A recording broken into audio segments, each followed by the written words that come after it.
Fala pessoal, tudo bem com vocês? Sejam bem-vindos a mais um vídeo aqui no canal. E no vídeo de hoje eu vou falar a respeito do caso Dom Philips e Bruno Pereira, que ocorreu no estado do Amazonas e teve uma grande repercussão, tanto aqui no Brasil quanto internacionalmente. Eu já tinha feito um resumo a respeito desse caso assim que ele tinha acabado de acontecer, lá nos crimes da semana, e muita gente veio para mim e pediu para que eu trouxesse esse caso aqui mais completo. Mas como o caso ainda estava muito recente, eu aguardei um pouco para que saísse mais informações. E hoje eu trouxe ele aqui mais completo e com todas as atualizações a respeito dele. Então se você quer entender mais a respeito desse caso, fica comigo aqui até o final. E se você gostar do vídeo, deixa um like e um comentário que me ajuda bastante. Então, sem mais delongas, bora pro vídeo. No dia 15 de junho de 2022, uma quarta-feira, a Polícia Federal e demais autoridades encontraram os restos de Dom Philips e Bruno Pereira, na região do Vale do Javari, no estado do Amazonas. Dom Philips era um jornalista inglês de 57 anos, colaborador de grandes jornais internacionais, como The Guardian. Ele também estava escrevendo um livro sobre a Amazônia. Já Bruno Pereira tinha 41 anos, era um indigenista e havia sido servidor de carreira da FUNAI, a Fundação Nacional do Índio. Ele também era reconhecido por sua luta pelos povos indígenas. Os dois haviam se encontrado no dia 1º de junho, na cidade de Atalaia do Norte, no estado do Amazonas, que fica na região da terra indígena Vale do Javari, perto da fronteira com o Peru.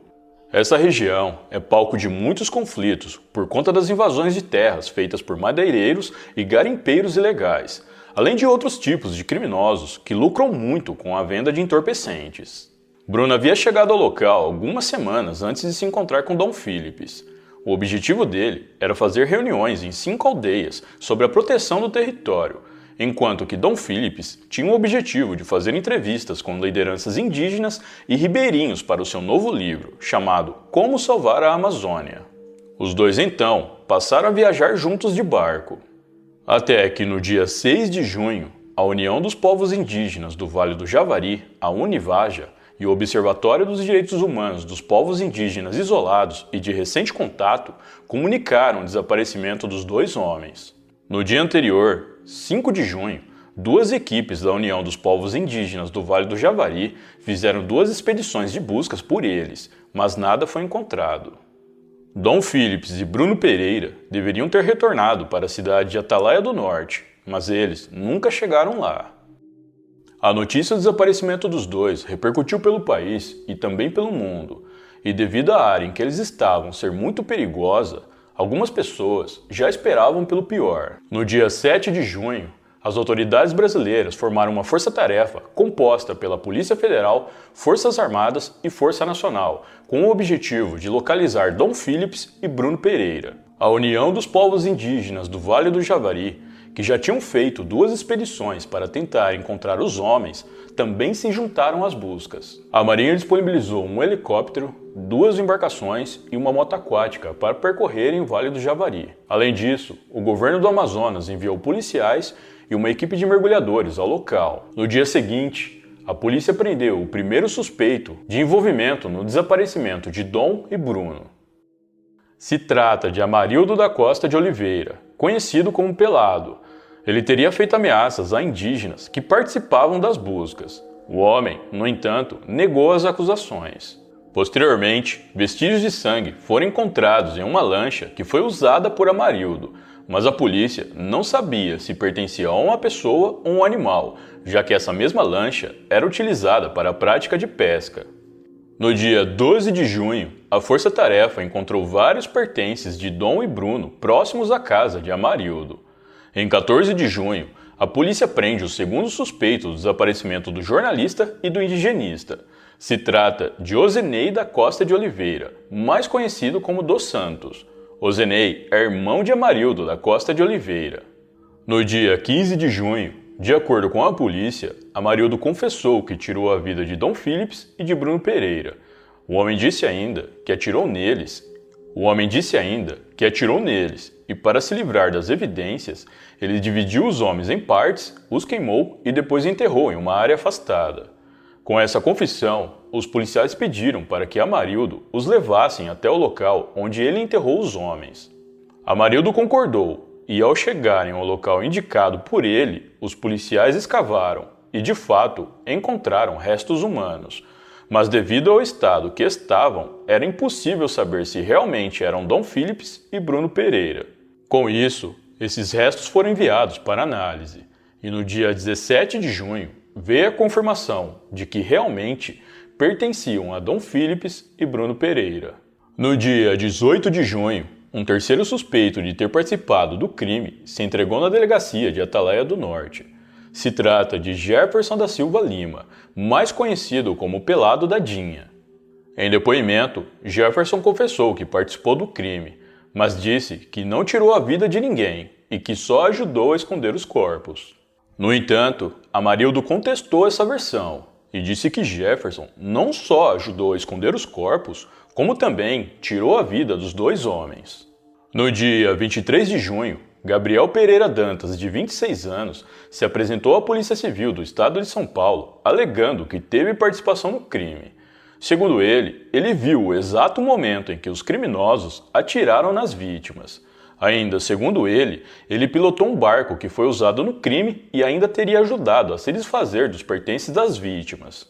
Gabriel contou também que era morador de Manaus, mas teve que fugir de lá após ter sido ameaçado por uma facção criminosa. Ele então foi para Atalaia do Norte, onde conhecia algumas pessoas, incluindo um dos autores do crime. Ele disse que, após o crime, entrou em desespero e decidiu fugir de lá para São Paulo, pegando carona com alguns caminhoneiros. O rapaz finalizou seu depoimento dizendo que estava em situação de rua e que não aguentava mais essa situação. Gabriel foi encaminhado à sede da Polícia Federal em São Paulo, já que é a Polícia Federal responsável pelas investigações do caso. No entanto, ao chegar na sede, ele optou por exercer o seu direito constitucional de ficar calado. Posteriormente, os policiais federais do estado do Amazonas tiveram acesso a todo o depoimento de Gabriel que ele havia prestado à Polícia Civil Paulista. Nele, os federais encontraram inúmeras inconsistências com o que eles já haviam apurado, como se por algum motivo Gabriel estivesse inventando tudo. Com isso, Gabriel foi liberado para responder em liberdade, até que todos os fatos sejam melhor investigados. Apesar de Gabriel não ter ajudado muito a polícia com novas informações, já que tudo indica que ele estava mentindo, a polícia tinha 3 autores do crime em mãos e eles continuaram investigando para saber se tinha mais envolvidos e se tinha um possível mandante. No dia 7 de julho, a Polícia Federal prendeu Rubem Dário da Silva Vilar, mais conhecido como Colômbia, apesar do mesmo ser de origem peruana. O homem foi preso após ter comparecido a uma sede da Polícia Federal por vontade própria para prestar depoimento. No entanto, quando foi-lhe pedido seus documentos para registro interno, ele apresentou documentos falsos. Isso mesmo! O cara deu documentos falsos para agentes federais dentro de uma sede da Polícia Federal. Com ele, além do documento falso que ele apresentou, ainda foram encontrados mais 2, sendo um documento falso do Brasil e outro da Colômbia. De acordo com a polícia, Rubem seria um dos chefes da pesca ilegal na região e suspeito de ser o mandante do crime. Ele também estaria envolvido em outras atividades criminosas, tais como a venda de entorpecentes. Em depoimento, Rubem negou que tenha sido o mandante ou que tenha tido qualquer tipo de participação no crime. Segundo ele, a sua relação com os autores do crime era apenas comercial, com ele comprando parte dos peixes que eram obtidos com a pesca ilegal. Já a polícia acredita que esses peixes eram comprados como forma de lavar o dinheiro proveniente de outras atividades criminosas de Rubem. E como Bruno Pereira combatia a pesca ilegal, ele era visto como uma ameaça para os seus negócios. No dia 22 de julho, a Polícia Federal cumpriu um mandado de busca e apreensão na casa de Rubem. E lá, eles encontraram diversos outros documentos falsos, incluindo um que tinha o registro administrativo de nascimento de índio, dizendo que Rubem havia nascido em uma tribo da comunidade indígena Boa Vista. Em 6 de agosto de 2022, a Polícia Federal fez uma operação contra a pesca ilegal na mesma região em que os crimes ocorreram. Nessa operação, eles conseguiram localizar e prender outros suspeitos de envolvimento no caso. No total, foram presas 3 pessoas: Amarílio de Freitas de Oliveira, de 21 anos, que é filho de Amarildo, e 2 tios dele, que não tiveram seus nomes revelados pela polícia e que são irmãos de Amarildo. Os 3 são suspeitos de terem ajudado na ocultação dos corpos de Dom Philips e Bruno Pereira. A polícia fez uma reconstituição para entender melhor a dinâmica do crime. De acordo com os agentes, há muitas divergências nos depoimentos de Amarildo e de Jefferson, os principais autores. Amarildo afirma que foi Jefferson quem atirou nas 2 vítimas. Já Jefferson afirma que foi Amarildo quem fez isso. Os 2 disseram ainda que Bruno Pereira teria revidado os disparos, dando início a uma troca de tiros entre eles. Segundo a polícia, Bruno tinha porte de arma e direito à escolta armada para andar pela região, mas havia dispensado essa escolta no dia do crime, o que acabou facilitando para os criminosos. Ainda, de acordo com a polícia, não se sabe de fato quem foi que realizou o primeiro disparo, se foi Amarildo ou Jefferson, mas sabe-se que ambos emboscaram Dom e Bruno no rio Itaquaí e que ambos atiraram contra as vítimas. Com as vítimas já sem vida, eles os levaram para uma região mais isolada, onde os dividiram em partes, atearam fogo e depois os enterraram. Todo esse processo de ocultação dos corpos teve a participação dos demais envolvidos que eu já citei aqui anteriormente. Foi apurado também que o alvo dos criminosos era o Bruno, e Dom Philips só se tornou vítima porque estava com ele.